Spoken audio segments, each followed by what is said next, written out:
Hello नमस्कार साथियों, आज हम लेके आए हैं भारतीय संविधान की अनुसूचियाँ। स्टार्ट करते हैं। जैसे कि आप लोगों को मालूम है, भारत के वर्तमान में अनुसूचियों की संख्या 12 है। ठीक है। भारत के मूल संविधान में कुल कितनी अनुसूचियाँ थी? तो 8 थी। मूल संविधान में कुल 8 अनुसूचियाँ थी और वर्तमान में अनुसूचियों की संख्या कितनी है? वो 12 है। ठीक है। चलिए अगले प्रश्न की ओर चलते हैं। अब हम देखेंगे कि 12 अनुसूचियाँ और उनसे संबंधित विषय कि किस अनुसूची में किस विषय को रखा गया है। तो पहला अनुसूची को देख लेते हैं। पहली अनुसूची में है राज्य, संघ, राज्य क्षेत्रों के नाम एवं उनकी सीमा। जो हमारा राज्य है और जो हमारे यूटी हैं, उनका नाम और उनकी सीमाएं ये निर्धारित की गई हैं पहली अनुसूची में। चलिए अगला देखते हैं दूसरी अनुसूची। इसमें विभिन्न पदाधिकारियों के वेतन, भत्तों तथा पेंशन आदि से जुड़े प्रावधान हैं। ठीक है। तो भत्ता और पेंशन से जुड़ा प्रावधान है, याद रखिएगा। भत्ता और पेंशन इनसे जुड़ा ये इनका प्रावधान है। ठीक है। चलिए आगे बढ़ते हैं अगली अनुसूची में। तीसरी अनुसूची है विभिन्न पदाधिकारियों द्वारा ली जाने वाली शपथ एवं प्रतिज्ञा। तीसरी अनुसूची का विषय है विभिन्न पदाधिकारियों द्वारा ली जाने वाली शपथ या प्रतिज्ञा का विवरण। ठीक है, आप इसको याद रखिएगा।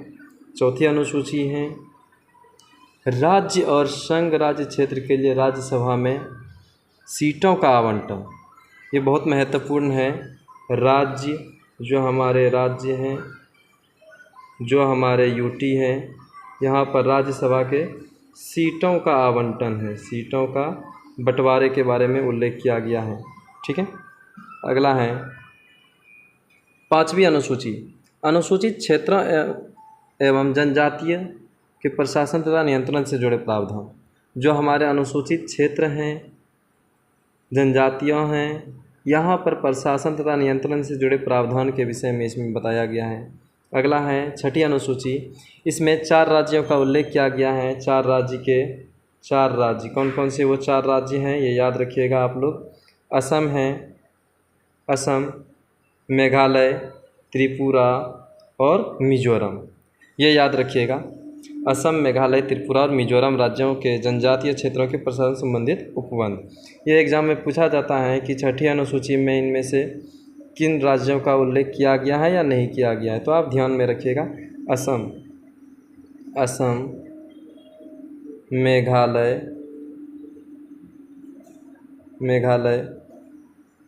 त्रिपुरा और मिजोरम, ये 4 राज्यों का उल्लेख किया गया है। ठीक है। अगला देखते हैं 7वीं अनुसूची। ठीक है।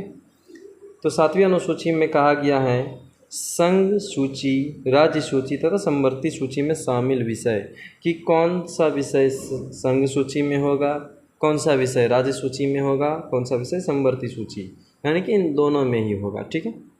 अगला देखते हैं 8वीं अनुसूची। 8वीं अनुसूची में 22 भाषाओं का उल्लेख किया गया है। 8वीं अनुसूची संविधान द्वारा मान्यता प्राप्त 22 भाषाओं का उल्लेख किया गया है। ठीक है। या आप वर्तमान में कितने भाषाओं का उल्लेख है?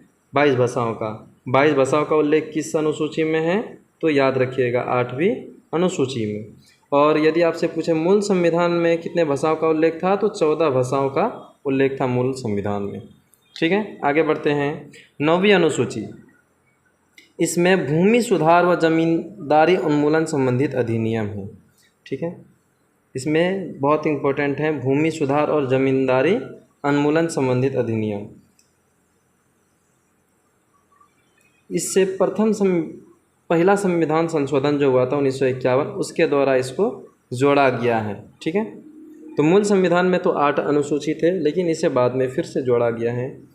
अब 10वीं अनुसूची देखते हैं। 10वीं अनुसूची में बोला गया है कि दल बदल के आधार पर संसद और विधानसभा के सदस्यों की निर्भरता संबंधित उपबंध, यानी कि दल बदल, जो हमारे दल बदल होता है उसके बारे में इसमें उल्लेख किया गया है। ठीक है। अगला है 10वीं दल बदल, याद रखिएगा बस। 11वीं अनुसूची है पंचायतों की शक्तियाँ व उत्तरदायित्व निर्धारित किए, यानी पंचायती राज से संबंधित यह अनुसूची है। पंचायती राज से संबंधित यह अनुसूची है। ठीक है, आप ये याद रखिएगा। इसे 73वां संविधान संशोधन द्वारा जोड़ा गया है, जो कि 1992 में हुआ था। ठीक है, अगला है 12वीं अनुसूची। नगर पालिकाओं की शक्ति व उत्तरदायित्व निर्धारित किए गए हैं। किसकी शक्ति? इसमें नगर पालिकाओं की शक्ति का उल्लेख किया गया है। ठीक है, इसे 74वां संविधान संशोधन द्वारा जोड़ा गया था। आज अनुसूची ख़त्म हो गया है। अब अगले दिन हम अगले वीडियो में मिलते हैं। आज के लिए बस इतना ही। धन्यवाद।